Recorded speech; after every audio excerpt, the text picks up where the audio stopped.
ପଡିବ। അതാണ് നമ്മൾ വായിച്ച വാക്യത്തിൽ പറയുന്നത്, നിങ്ങളുടെ സ്നേഹം മേൽക്കുമേൽ ഓരോ ദിവസവും വളർന്നു വളർന്നു വരണം, മേൽക്കുമേൽ. ആമേൻ. ସେଥିପାଇଁ ଆମେ ଫିଲିପିୟର ମାନେ ପାଠ କରୁଥିଲୁ, ଆମେ ତୁମମାନଙ୍କର ପ୍ରେମ ଦିନକୁ ଦିନେ ବୃଦ୍ଧି ପାଇବାର ଅଛି। അത് എന്നിട്ട് അതിന്റെ തെറ്റുകളെ നിങ്ങൾ ഗ്രഹിക്കണം, ഭേദാഭേദങ്ങളെ വിവേചിക്കണം, നല്ലതും തീയതും തെറ്റുകളെ ഗ്രഹിപ്പാനിടയാകണം. ମାତ୍ର ନାଇଁ, ଆମମାନଙ୍କର ଜୀବନର ପ୍ରତ୍ୟେକ ଭଲ ମନ୍ଦ ଅବସ୍ଥାରେ ଆମେ ନିଜକୁ ନିଜେ ଆମେ ପରୀକ୍ଷା କରିବା। ക്രിസ്തുവിന്റെ നാളിലേക്ക് വരവെങ്കിലേക്ക് നാം ഇടർച്ചയില്ലാത്തവരും നിർമ്മലരുമായി ഇരിപ്പാൻ തക്കവേണ്ടിയാണ്. ആമേൻ.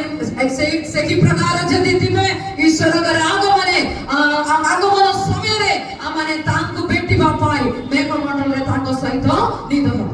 അങ്ങനെയാണെങ്കിൽ നാം ഇവിടെ വായിച്ച പ്രകാരമാണ്, ഈ ഭക്തി കോട്ടമുള്ള തലമുറയുടെ നടുവിൽ നമ്മൾ ലോകത്തിൽ ജ്യോതിഷികളെ പോലെ പ്രകാശിക്കണം. ആമേൻ. ഈ വിപദഗാമി വംശ മധ്യരെ ଆମେ ଜଗତରେ ଆମେ ନକ୍ଷତ୍ର ପରି ദീപ്തിമയ ജീവൻ കാട്ടിବା ପାଇଁ ପ୍ରଭୁ ମାନଙ୍କୁ ആഹ്വാനം କରୁଛନ୍ତି। നമ്മുടെ ജീവിതത്തിൽ കർത്താവ് തന്നിരിക്കുന്ന ആയുഷ്കാലം അത് എത്രയോ ആകട്ടെ, അത് കർത്താവിന്റെ നാമത്തിന്റെ മഹത്വത്തിനായി ജീവിപ്പാനിടയാണ്। ଆମମାନଙ୍କର ଦିନ ଆୟୁ କେତେ ହେଇଯାଉ, ମାତ୍ର ପ୍ରଭୁ ଯେତେ ଦିନ ମାନଙ୍କୁ ଦେଇଛନ୍ତି ସେତିକି ଦିନ ଆମେ ପ୍ରଭୁଙ୍କର ଉଦ୍ଦେଶ୍ୟରେ ଜୀବନ ଯାପନ କରିବା ନିମନ୍ତେ ଆମେ ପ୍ରସ୍ତୁତ କରିବୁ। നമ്മൾ ലോകത്തിൽ ജനിച്ചതുകൊണ്ടോ നാമതേ ക്രിസ്ത്യാനി ആയതുകൊണ്ടോ യേശുവിനോട് കൂടി പോകാൻ പറ്റുമെന്ന് വിശ്വസിക്കരുത്। ആമേൻ. ഈ ദുനിയാରେ ଆମେ ଜନ୍ମଗ୍ରହଣ କରୁଛନ୍ତି ସତ କଥା, ଆମେ ପ୍ରଭୁ ଯୀଶୁ ଖ୍ରୀଷ୍ଟଙ୍କୁ ଜାଣିଛନ୍ତି ସତ କଥା, ମାତ୍ର ଆମେ ଉତ୍ତମ ଜୀବନ ଯାପନ କରିନଥିଲେ ଈଶ୍ୱରଙ୍କର ଆଗମନରେ ଆମେ ତାଙ୍କ ସହିତ ଯାଇପାରିବ ନାହିଁ, ତ ଆମେ ପରିତ୍ୟାଗ ହେଇପାରିବ। നമ്മുടെ ജീവിതം ദൈവത്തിന് പ്രസാദമുള്ളതാകാനിടയാണ്। ആമേൻ. ଆମମାନଙ୍କର ଜୀବନ ଦ୍ୱାରା ଆମେ ପରମେଶ୍ୱରଙ୍କୁ ଆମେ ସନ୍ତୁଷ୍ଟ କରିବାର ଅଛି।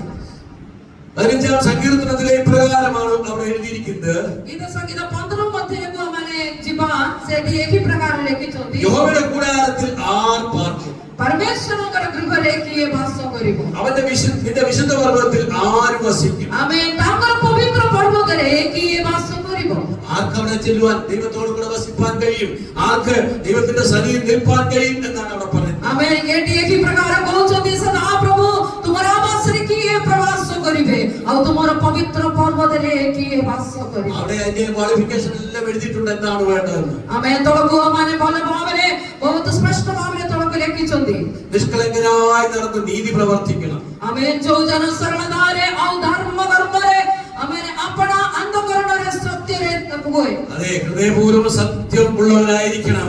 ആമേൻ। ଆରେ ଆପଣା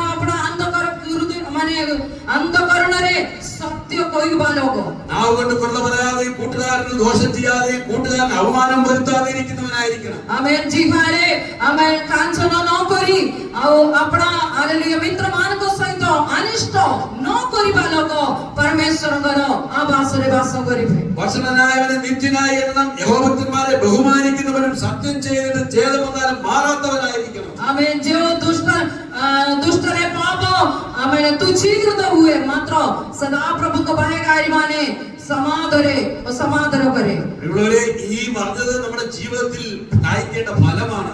ମାନେ ଏ ବାକ୍ୟ ଦ୍ୱାରା କହୁଛନ୍ତି, ଆମମାନଙ୍କର ଜୀବନରେ ଆମମାନେ ପଢିବା ପାଇଁ ପ୍ରଭୁ ଇଚ୍ଛା କରିବା ଫଳ ବିଷୟରେ ଲେଖିଛନ୍ତି। ഇങ്ങനെയുള്ളവരാണ് ദൈവസന്നിധിയിൽ കടന്നു പോകുവാൻ അല്ലെങ്കിൽ കർത്താവിന്റെ വരവിങ്കൽ പോകുവാൻ സാധിക്കുന്നത്। ആമേൻ। ଏହି ପ୍ରକାର ଲୋକମାନେ ପ୍ରଭୁ ଯୀଶୁ ଖ୍ରୀଷ୍ଟଙ୍କର ആഗമന സമയത്തെ ତାଙ୍କ ସହିତ ଯାଇପାରିବ। ഈ തിരുവചനത്തിൽ റോമാലേഖനത്തിൽ പൗലോസ്ലീഹ ഇപ്രകാരം പറയുന്നുണ്ട്, 12ാം അധ്യായത്തില്, നമ്മളെ തന്നെ ബുദ്ധിയുള്ള ഒരു ആരാധനയായി നിങ്ങളുടെ ശരീരങ്ങളെ ജീവനും വിശുദ്ധിയും ദൈവത്തിന് പ്രസാദമുള്ള യാഗമായി സമർപ്പിക്കണം। ആമേൻ। ଯେତେବେଳେ ପ୍ରେରିତ ପୌଳ ରୋମ ପତ୍ରିକା ଲେଖିଲା ବେଳେ ସେହି ପ୍ରକାର ଲେଖିଛନ୍ତି, ଆମମାନେ ଯେପରି ନିର୍ବୋଧ ଲୋକମାନଙ୍କ ପରି ନ ହୋଇ ଆମମାନେ ସୁବୁଦ୍ଧି ହେଇ ଈଶ୍ୱରଙ୍କର ରାଜ୍ୟ ପ୍ରତି ଆମମାନେ ଲାଗି ରହିବା। ഈ ലോകത്തിന് അനുരൂപരാകരുത്, ମାନେ ଏ ଜଗତ ସହିତ ମିଳନ ନ ହୋଇ ପ୍ରଭୁଙ୍କ ସହିତ ଲାଗି ରହିବା ପାଇଁ ഓരോ ദിവസവും അവൻ നന്മയും പ്രസാദവും പൂർണ്ണതയുള്ള ദൈവഹിതം എന്ന് തിരിച്ചറിഞ്ഞ് നമ്മുടെ മനസ്സ് പുതുക്കി ഓരോ ദിവസവും രൂപാന്തരപ്പെടും। ആമേൻ। ସେଠି ଏହି ପ୍ରକାର ଲେଖିଛନ୍ତି, ଅତଏବ ହେ ଭାଇମାନେ, ମୁଁ ତୁମମାନଙ୍କୁ ଈଶ୍ୱରଙ୍କ ଦୟା ହେତୁ ବିନୟ କରୁଅଛି, ତୁମମାନେ ଆପଣା ଆପଣା ଶରୀରକୁ ସଜୀବ ଓ ପବିତ୍ର ଈଶ୍ୱରଙ୍କର ସୁଗ୍ରାହ୍ୟ ବଳି ସ୍ୱରୂପ ଉତ୍ସର୍ଗ କର। നമ്മുടെ ജീവിതം ദൈവത്തിന്റെ പ്രസാദമാണ്। ଆମମାନଙ୍କର ଜୀବନ ପରମେଶ୍ୱରଙ୍କର ଇଚ୍ଛାରେ ତାଙ୍କର ସନ୍ତୁଷ୍ଟର ପାତ୍ର ଜୀବନ ଯାପନ କରିବାର ଅଛି। ദൈവം എല്ലാ വിധത്തിലും നമ്മളെ ശോധന ചെയ്യും. എല്ലാ വിധത്തിൽ ദൈവം നമ്മളെ ശോധന ചെയ്യും. എന്തിനു വേണ്ടിയാണ്? ആ പൊന്നുപോലെ പുറത്തു വരുവാൻ തക്കവണ്ണം.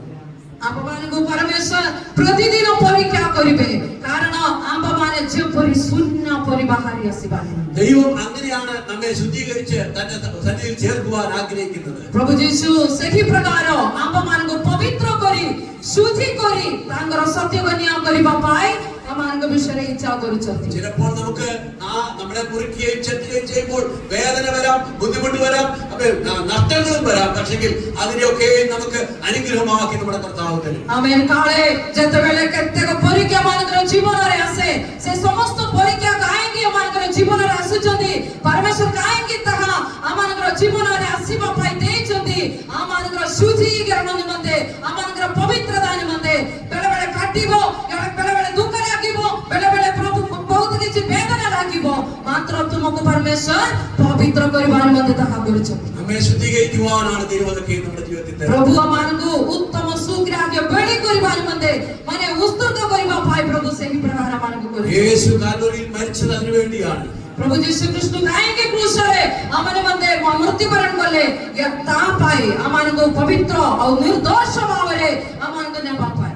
നമ്മളെ കറയും ചുളുക്കവും മുതലായ ഒന്നുമില്ലാതെ അവയെ സഭയെ ശുദ്ധവും നിഷ്കളങ്കവുമായി തനിക്ക് വേണ്ടി വേർതിരിച്ചിരിക്കുകയാണ്. ആമേൻ.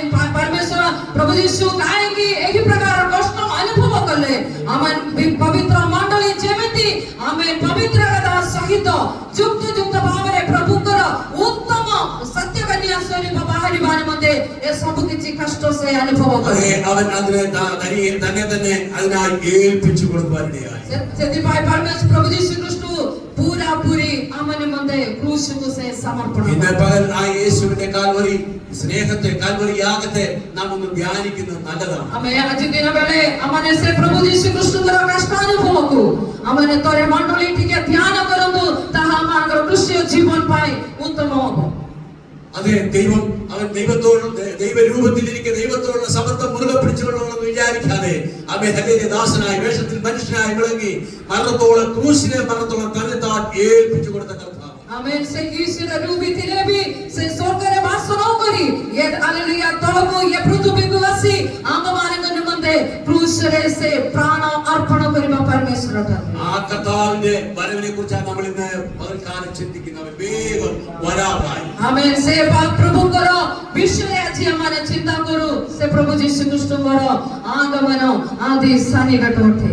അതെ, ആ കർത്താവ് നമ്മെ ചേർക്കുവാൻ വരുമ്പോൾ നാം അവന്റെ സന്നിധിയിൽ വിശുദ്ധരും നിഷ്കളങ്കരുമായി കാണുവാനിടയാകും. ସେ ପ୍ରଭୁ ଯୀଶୁ ଖ୍ରୀଷ୍ଟଙ୍କର ଦୁରି ଆଗମନ ମଧ୍ୟରେ ଯେପରି ସେ ଆମକୁ ନେବା ପାଇଁ ମେଘମଣ୍ଡଳରେ ଆସିବା ସମୟରେ ଆମମାନେ ତାଙ୍କେ ଚାହିଁବା ପରି ପବିତ୍ରତା ଆଉ ନିର୍ଦ୍ଦୋଷ ଭାବରେ ଗୋଟେ କନ୍ୟା ହେବା ପାଇଁ ଆମମାନେ ନିଜକୁ ନିଜେ ପ୍ରସ୍ତୁତ କରନ୍ତୁ। അതെ, 1 തെസ്സലോനിക്കർ 3:13 ഇപ്രകാരം പൗലോസ് എഴുതിയിരിക്കുക. 1 തെസ്സലോനിക്കർ 3:13. ഹല്ലേലൂയ. പ്രഥമ തെസ്സലോനിക്കർ 3:13 ଏହି ପ୍ରକାର ଲେଖିଛନ୍ତି, കർത്താവായ യേശു പ്രഭു ଯୀଶୁ ଖ୍ରୀଷ୍ଟ തന്റെ സകല വിശുദ്ധന്മാരുമായി വരുന്ന പ്രത്യക്ഷതയിൽ ତାଙ୍କର ସମସ୍ତ ସାଧୁମାନଙ୍କ ସହିତ ଆଗମନ କରିବା ସମୟରେ നമ്മുടെ ദൈവവും പിതാവുമായവന്റെ മുമ്പാകെ ଆମମାନଙ୍କର ଈଶ୍ୱର ପିତାଙ୍କ ସମୟରେ